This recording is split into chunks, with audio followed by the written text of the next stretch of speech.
Hello everyone, myself Dr. Pragya Tikhe Kulkarni, MS gynaecologist and obstetrician.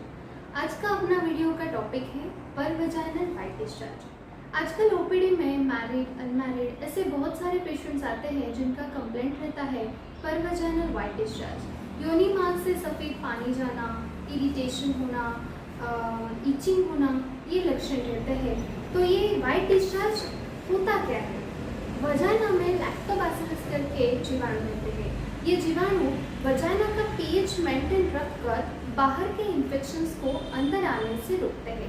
लेकिन किसी भी वजह से, माने कि अनहाइजीनिक कंडीशंस हो या फिर किसी बीमारी की वजह से आपकी इम्यूनिटी कम हो गई हो, तो ये जीवाणु का काम करना बंद हो जाता है। तो वजाइना का पीएच अल्टर होके बाहर के जीवाणु जैसे नाक से, कान से, आँख से इन्फेक्शंस लगवा देते हैं, वैसे ही बाहर के विषाणु योनि मार्ग से ऊपर जाके वजाइना को बाधित कर देते हैं और परवजाइनल वाइट डिस्चार्ज ये कंप्लेंट पेशेंट्स के आते हैं। तो अभी ये वाइट डिस्चार्ज दो प्रकार का रहता है, एक है फिजियोलॉजिकल और दूसरा है pathological. Before your menses, after having sex, at the time of ovulation, vaginal discharge जो होता है वो नॉर्मल माने के फिजियोलॉजिकल होता है। इसमें कौन सी भी बदबू या खुजली आती नहीं है। दूसरा है पैथोलॉजिकल वजाइनल डिस्चार्ज। इनमें भी तीन प्रकार आते हैं, माने कि बैक्टीरियल, फंगल और ट्राइकोमोनियल। अभी ये कैसे डिफरेंशिएट करना है कि ये बैक्टीरियल है, फंगल है या फिर ट्राइकोमोनियल है।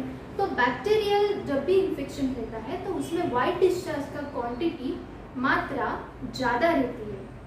जब ये फंगल इन्फेक्शन रहता है तो इसमें खुजली ज़्यादा रहती है, उसके प्रमाण में जो वजाइनल डिस्चार्ज की मात्रा है वो कम रहती है। इसका रिकरेंस रेट भी हाई होता है, माने कि आपने मेडिसिन चालू किए, डिस्चार्ज कम हो गया या फिर खुजली कम हो गई, मेडिसिन बंद हो गए, तो फिर से 15 दिनों के बाद आपको वही कंप्लेंट शुरू हो जाएंगे। तो मोस्टली ये फंगल इन्फेक्शन रहता है। और तीसरा है ट्राइकोमोनियल। इसमें वाइट डिस्चार्ज से बहुत ज़्यादा बदबू या गंदगी आती है या फिर हरा या पीला रंग का वाइट डिस्चार्ज होता है। इसमें एक चौथा भी रहता है और वो ये है इन सब का मिक्स्ड इन्फेक्शन। तो आपके डॉक्टर्स जो है वो इसलिए आपको पैप्समियर टेस्ट करने के लिए बताते हैं। इससे हमको पता चलता है कि ये एग्जैक्टली इन्फेक्शंस किस वजह से या फिर किस जीवाणु से हुआ है, ताकि हम उसके हिसाब से मेडिसिन अरेंज करते हैं। कभी कभी शुगर लेवल्स बढ़ने से भी ये इन्फेक्शंस बार बार हो सकते हैं, तो आपको आपका शुगर प्रोफाइल जो है वो भी करवाना ज़रूरी होता है। अपना इम्यूनिटी कैसा है ये देखने के लिए हीमोग्राम में, माने कि B12 है, ऐसे भी खून की जांच आपको कभी कभार डॉक्टर बता सकते हैं। अभी इसकी ट्रीटमेंट, आप इसके टाइप के अनुसार आपको मेडिसिन आपके डॉक्टर प्रिस्क्राइब करते हैं।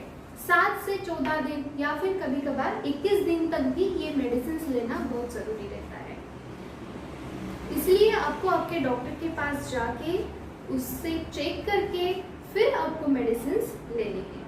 समटाइम्स डॉक्टर्स आपको वजाइनल पैसेजेस भी प्रिस्क्राइब कर सकते हैं कि इससे फटाफट इन्फेक्शन कम होने में मदद होती है। आजकल प्रोबायोटिक्स ये ढूंढ रहा है वजाइनल डिस्चार्ज वाले पेशेंट्स को कि ये अंदरूनी अपनी इम्यूनिटी लेवल जो है वो बढ़ाता है और लैक्टोबैसिलस जो कि बाहर का इन्फेक्शन अंदर जाने में हैम्पर करता है, उससे भी ये बढ़ाते हैं। तो आपको आपके डॉक्टर के पास जाके ही ये सब मेडिसिन लेनी चाहिए। कभी कभार आपके हस्बैंड माने पार्टनर को भी डॉक्टर प्रिस्क्राइब करते हैं मेडिसिन। अभी ये वाइट डिस्चार्ज का ट्रीटमेंट करवाना क्यों ज़रूरी है?